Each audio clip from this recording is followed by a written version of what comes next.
exactly the moment I chose to recite a poem, things just fell apart, and right now I think we are seeing some stuff going on here. Did it started recording? If it started recording, please let me know, and I will recite the poem you gave me. This is a fascinating poem, though. I have read it long, long time back. I haven't read it in recent times. I got the copy of the poem you gave me. But before we go ahead, I think the recording already started. Um, before we go ahead, let me tell you a brief idea about not this poem. I cannot give an idea about a poem by Edgar Allan Poe because he's such a great poet. I'm not a one to actually criticize or emphasize whatever size you want to do it. But I let me adjust the screen so that I can see both screens very well. My plan is to do that, and so that I can see everything in my screen, as well as ooh, this is dude, this is big.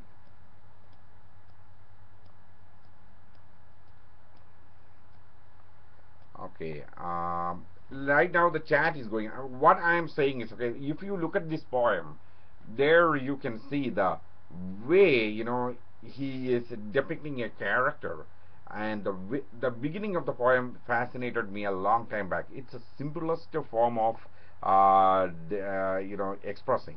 He don't go beating around the bush about what exactly is he wanted to say. Like I always do this, like what is going around, then I come to the character. If I'm here, this is another way of doing this. This is very beautiful, where he's not saying what exactly is there. The surroundings comes after that. The main character is kaboom coming into your face. That's the beauty of things. Like another example I can tell about the characterization is the character Tess of the D'Urbervilles. The Tess comes into the scene not by a massive explanation about what the character is, what the surroundings are. It's all starts with the storyline directly coming in and hitting you. I mean, it's like an opening, boom, and then the character is slowly built. All through those times, when you look at the poets or story writers, novelists, these people, they clearly go with a character. The character, everything is centered around one character or maybe a group of characters, and all the things are different. I mean, all the things that comes, and it comes to them rather than they go to that kind of lifestyle don't exist anymore.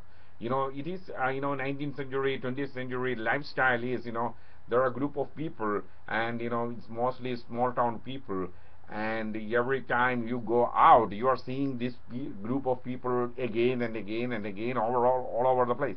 You don't see anybody.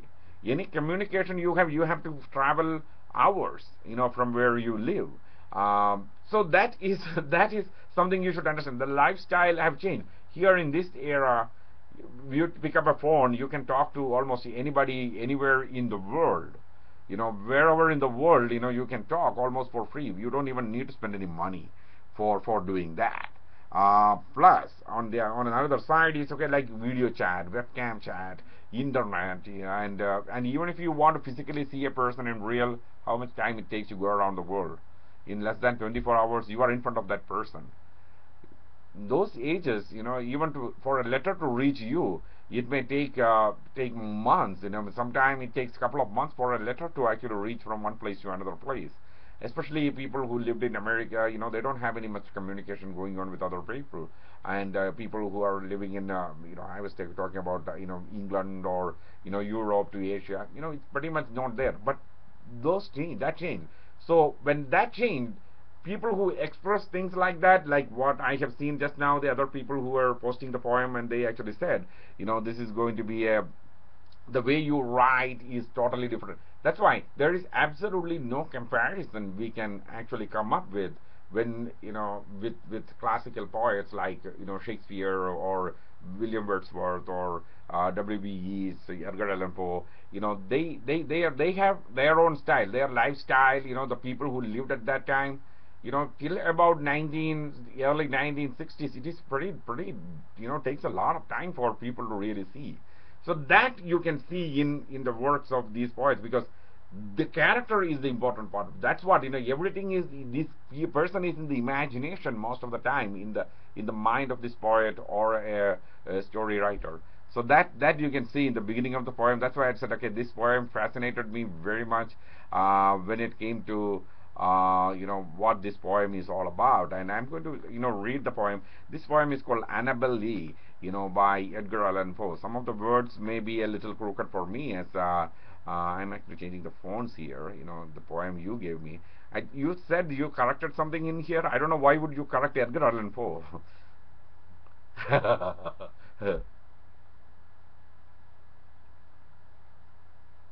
Oh, okay, okay, okay. Whoever posted it, you took it from some website. Okay. Well, that's what I was wondering. Why would you correct Edgar Allan Poe? Okay, okay. I understand now. I totally understand. Okay. Let me adjust the thing. I know this computer is making a lot of noise. I'm sorry about that. Let me come to it.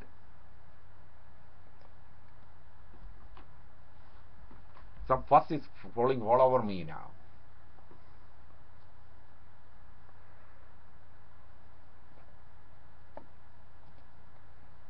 Okay.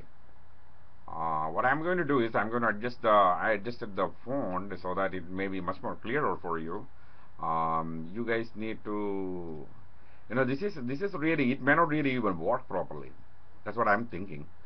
Let's see.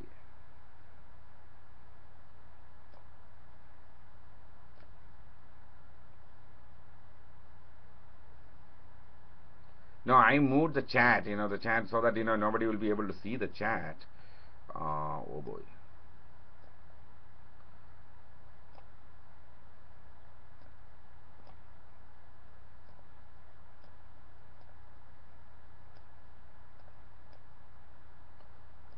Okay. Okay, here we go. The poem is Edgar Allan Poe's, Annabel Lee. That's the name of the poem. You can read along with me, so it's a pretty big. I actually adjusted the letters, and this is what I changed. I changed the font. This I changed the font from your thing to. Okay, I moved that thing. Let me go back to your chat. Yeah. No, no, no. The chat is on the top of the video.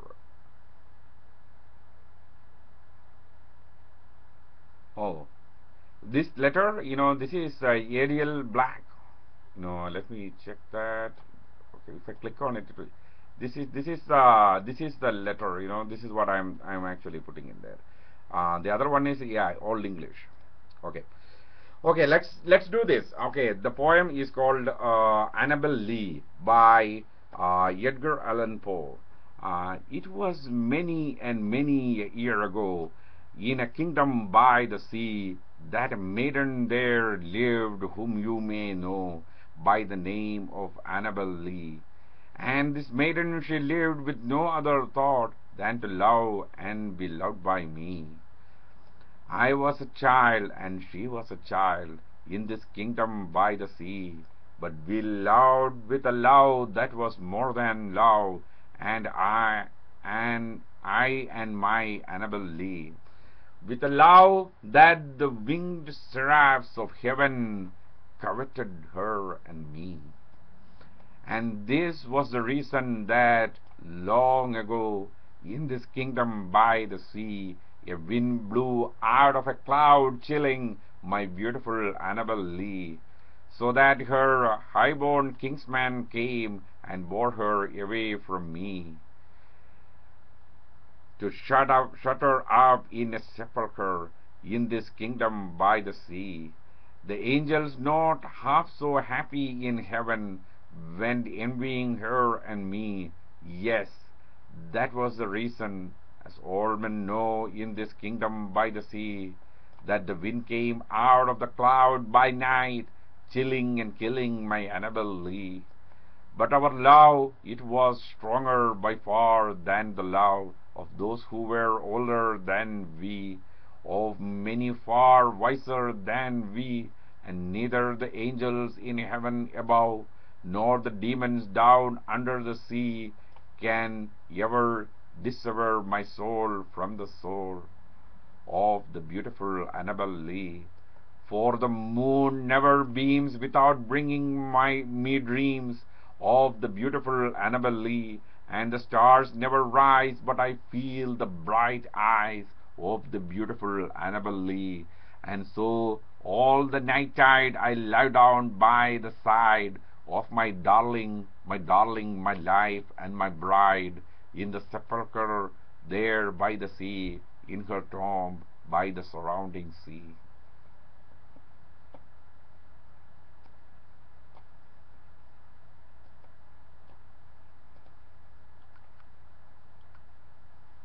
There you go.